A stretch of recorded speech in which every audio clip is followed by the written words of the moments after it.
Hola compañeros, bienvenidos a esta que será la explicación sobre los árboles de regresión en el marco de la asignatura Análisis de Datos de la Maestría en Matemáticas Aplicadas de Ciencias de la Computación.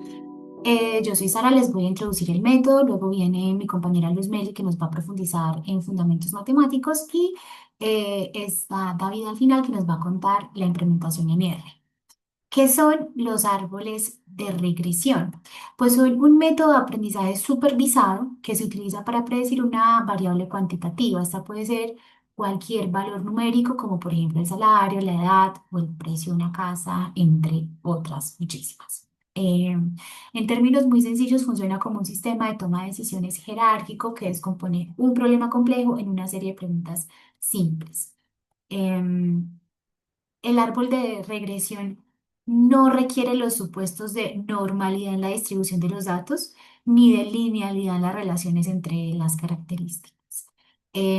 Esto pues en oposición a lo que ya conocíamos con el modelo de la regresión lineal clásica, que sí asume la normalidad de los errores para la inferencia estadística. Estos árboles pues son modelos no paramétricos que no dependen de esos supuestos.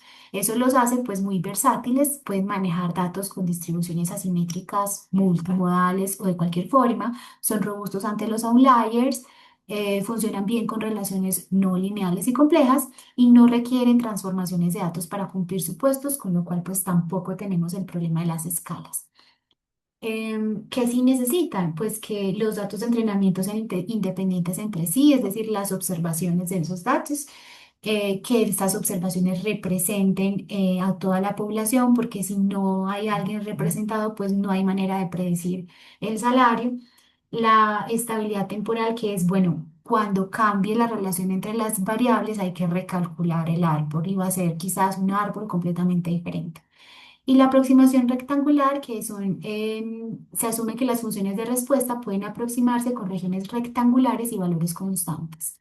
Estamos como dividiendo el espacio en rectangulitos y lo que se predice es el valor promedio de lo que queda dentro de ese rectángulo. Entonces eso va a ser más o menos una respuesta. ¿Cómo podemos entender este método? Pues vamos a jugar adivina su salario. En vez de adivina quién, adivina su salario. Entonces tenemos este dataset donde hay pues 10 observaciones, tenemos tres características y la variable predictiva que va a predecir que sería el salario anual. Entonces, ¿cómo empieza el entrenamiento del árbol? Pues al principio están todos los datos, n es igual a 10 y su media es de 74.900. Este es el valor anual del salario de estas personas en promedio. ¿Cómo empiezo a subdividir los datos? Pues empiezo a hacerles preguntas. La primera es por una de las características que tengo en mi dataset y un corte. Digo, si los años de experiencia son menores a 7, entonces voy a subdividir acá. A la izquierda me quedaron los que sí son menores a 7 años de experiencia y a la derecha los que no, los que de hecho tienen una experiencia mayor a 7 años. Y vemos que ya las medias pues cambian un montón. En los mayores de 7 años ya la media vale 105.000 y en los menores de 7 años vale 44.800. Aún así, todavía puedo dividir los datos. Voy a hacer una segunda pregunta y esa segunda pregunta me subdivide todavía el conjunto ya no en dos, sino en cuatro partes. Estas últimas cuatro partes serían como las regiones en las que se divide el conjunto total de datos. ¿Y cuál es la predicción? Pues cuando venga un dato nuevo, le hago estas preguntas y en la región en la que caiga, le asigno como valor predictivo de su salario anual la media de cada una de esas regiones. Por eso aquí ese valor es súper importante. Esto es más o menos lo que hacen un árbol de regresión y estas son sus partes. El nodo raíz es lo que tengo aquí sombreado en rojito, que incluye pues los datos, el conjunto de datos completo y su split. El split es la pregunta que yo hago para bifurcar. Ahí está todo el rollo, eso lo va a explicar Luzmil. Luego están los nodos internos que son muy parecidos al nodo raíz, solamente que no tienen todos los datos, sino los datos subdivididos por un conjunto anterior. Y al final están los nodos terminales, que básicamente pues son nodos que ya no tienen split, ya no se pueden dividir más hasta ahí llegar. Entonces, la analogía con el árbol es que el nodo raíz sería como el tronco, los nodos internos son como las ramas y los nodos terminales serían como las hojas. Básicamente en eso se fundamenta. Bien, ahora voy a mostrarles exactamente cómo funciona este modelo usando su función matemática.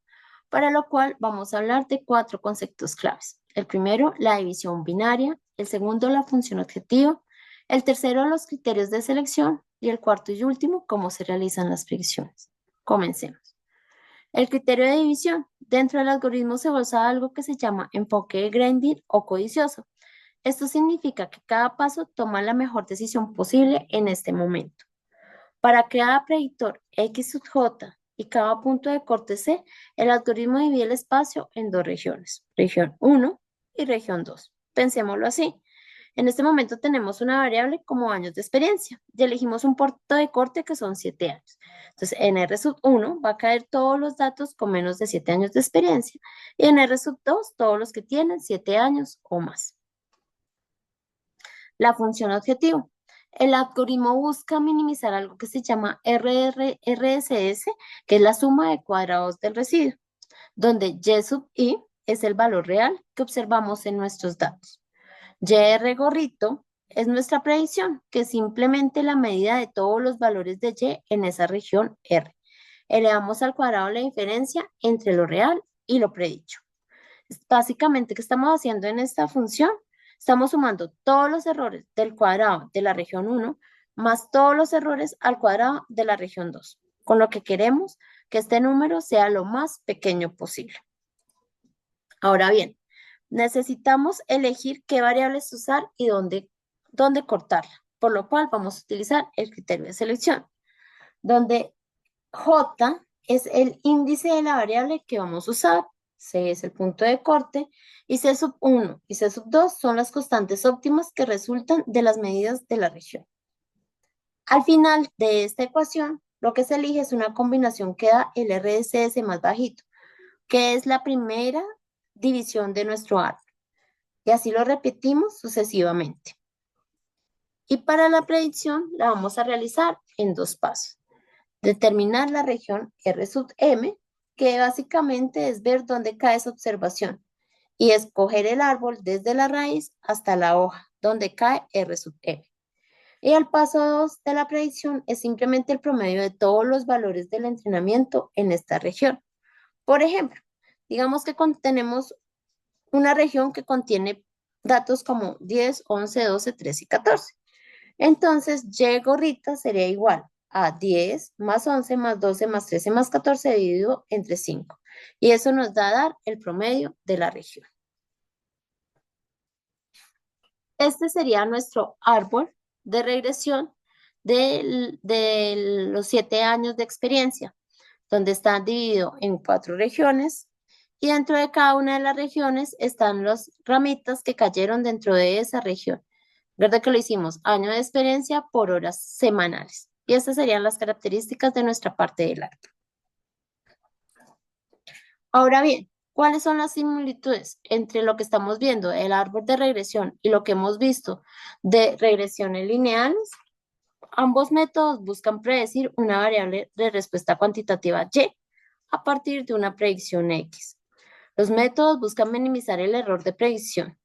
Los árboles de regresión, como los árboles de regresión lineal, utilizan datos etiquetados, es decir, entradas y salidas, y generan valores de forma continua. Y dentro de las diferencias principales está la regresión lineal, se ajusta a una línea en un plano en el espacio, mientras que los árboles de jerarquía pueden capturar relaciones complejas mediante divisiones jerárquicas. En la regresión lineal, el coeficiente representa el efecto de una variable, mientras que en el árbol de regresión existen reglas de decisiones que son más fáciles de visualizar y explicar. Y dentro de los posibles fallos dentro de un árbol de regresión, vamos a hablar del overfit, que son los sobreajustes, que son los árboles que pueden memorizar el ruido de los datos con los cuales se realizó el entrenamiento. Estos árboles tienen una alta varianza. Pequeños cambios en los datos pueden producir árboles muy diferentes. Las predicciones no son constantes dentro de cada región. Pueden existir sesgos de división y no encontrar una división óptima global. Y las predicciones pueden cambiar completamente su estructura con pequeñas varianzas. Ahora vamos con la implementación en R. Buen día, compañeros. Como ya les comentaron, yo voy a darles la explicación del ejercicio práctico implementado en R. Como ustedes pueden ver aquí, estamos en el RMarkdown construido para hacer el ejercicio práctico. Importante, el dataset que nosotros vamos a utilizar es este. El dataset tiene información de jugadores de béisbol junto con su salario y otras variables relevantes para el ejercicio. Aquí ustedes pueden ver la variable target, que es el salario. Importante validar el número de observaciones que tenemos, que son 322, 20 variables. Adicional de validar si tenemos valores faltantes dentro de nuestro dataset. ¿Por qué? Porque esto puede generar predicciones erróneas en nuestros modelos. Entonces, aquí validamos que sí tenemos, entonces lo que hacemos es omitirlos o quitarlos de nuestro dataset para seguir el paso de división, que es un paso muy importante, que es dividir el conjunto de datos en entrenamiento y prueba. Este punto de acá es la reproducibilidad. Lo que hacemos es que esto nos permite que esto sea el mismo aleatorio, pero pues genera un número aleatorio para los índices de entrenamiento y prueba. Lo que nosotros utilizamos aquí es la regla de Pareto, 80% para entrenamiento, 20% para prueba. Aquí nosotros generamos esos dataset, entrenamiento, dataset, prueba, y lo que viene luego es poder nosotros construir como tal el árbol, que lo construimos acá. Importante, aquí le metemos el método ANOVA, donde nosotros estamos asegurando pues la minimización del RSS, que es la suma residual de cuadrados. Adicional estamos obviamente ingresando el train data, que es el dataset de entrenamiento, y la variable target, que es el salario. Fijémonos acá, el CP va a ser 0 y estas otras dos hiperparámetros tienen un valor. Cuando nosotros graficamos este árbol, pues si ustedes se pueden dar cuenta, es un árbol que no tiene ninguna restricción, que crece pues sin una restricción alguna. Y lo que busca responder como tal esas preguntas que tiene nuestro conjunto de entrenamiento y pues por esa razón crece tanto. Aquí tenemos otra visualización donde se puede observar que pues también es muy difícil interpretarlo de alguna manera y esto también genera un costo computacional alto. ¿Qué se hace para poder solucionar esto? Nosotros hicimos una de esas opciones, aunque obviamente hay muchas más, pero la que utilizamos es el CP Optimal. Entonces nosotros en el árbol completo lo que hacemos es buscar mediante CP Table el CP que minimiza el error. Nosotros sacamos este CP Optimal y lo que hacemos es generar, obviamente, el árbol podado.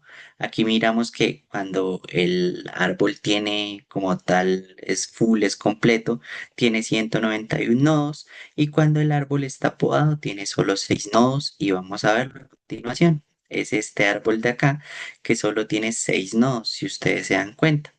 Entonces, si ustedes se dan cuenta, se realizó una poda de un árbol que pudo responder como tal el dataset de entrenamiento, que pudo darle una respuesta a como tal ese modelamiento. Aquí también podemos ver otra visual y que se redujo de una manera considerable y de una manera que pues ya es mucho más interpretable y se puede ver cuáles son esas variables relevantes en un principio para el dataset y obviamente para el modelo.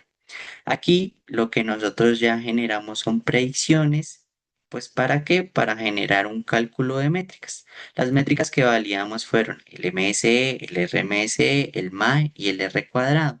¿Para qué? Para comparar los dos modelos. Si ustedes se dan cuenta, pues obviamente el árbol completo tiene errores mucho menores que el árbol podado. Sin embargo, se puede identificar que el árbol podado logra responder a aquellos patrones que se logran encontrar dentro del dataset, probándolo obviamente con el dataset de prueba. Listo, este sería como tal la implementación. Muchas gracias.